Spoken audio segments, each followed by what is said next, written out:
So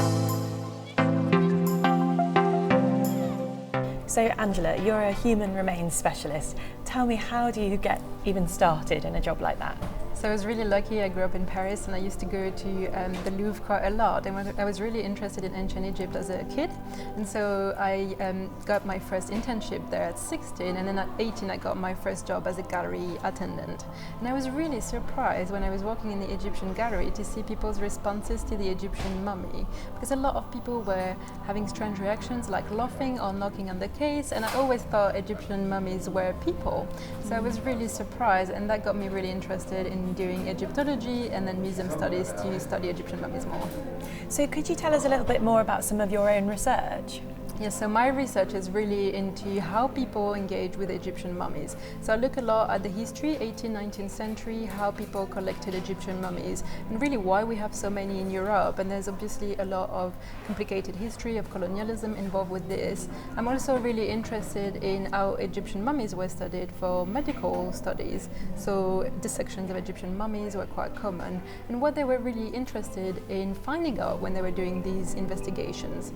And so from this, I got really interested in contemporary interactions with Egyptian mummies, and really why people have this fascination with Egyptian mummies in particular.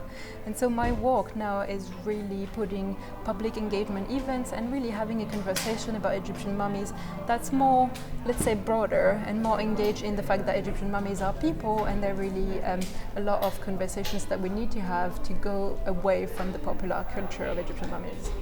And what ethical considerations do you need to make when you're doing research in this field? Well, until this year, I wasn't really working closely with human remains, but this year, as a part of my fellowship at the Science Museum, I got to really interact with human remains. And I think that it's just tremendously important to remember that these are people, and they are people that are attached with cultural considerations that you really have to be more careful. And for me, it's really an honor to work with human remains, and it's really an engagement that's completely out of the ordinary. And it's just such a tremendous chance, but also a big responsibility to work with human remains. And so I'm really working hard on making sure that we have conversations about the complex history of how Egyptian mummies came here, and that we create displays that are more respectful, but also that we're respectful of people's interest and also their responses. So not everyone likes seeing human remains in museums, and I think we really need to work harder on making sure that we create space where people can engage respectfully, but also that they can choose not to see human remains. And finally, do you have a favourite mummy or a favourite mummy anecdote?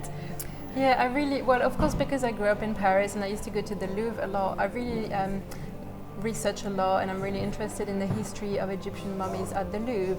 I think my favorite story is about mummies that do not exist anymore, because I think that we don't really think about how complex it is to bring mummies back from Egypt. Obviously it's really problematic from a cultural and sort of political standpoint, but also in terms of preservation. And so just before the Egyptian department at the Louvre opened in 1827, Champollion was the curator. He also is the person that did the decipherment of the hieroglyph, and he had two mummies that decayed just before the opening, because preservation of mummies is really difficult. And so they had to ask the sort of government at the time to bury the mummies in the garden of the Louvre. I was really excited during my PhD that I found the original document that shows that the mummies were buried in the garden of the Louvre. Wow. And of course it's a really sad story, but it's just like a really human story that shows that everything in museum is behind case, but actually there is so much work and consideration that goes behind it. But other than that, the mummy that is actually on display at the Louvre is absolutely beautiful, and I think it's my favorite. That's absolutely fascinating, and you're right, there's so many stories behind those objects or those people that are in those cases. It's really important to respect that. So thank you so much for talking to us. It's been an absolute pleasure. Thank you.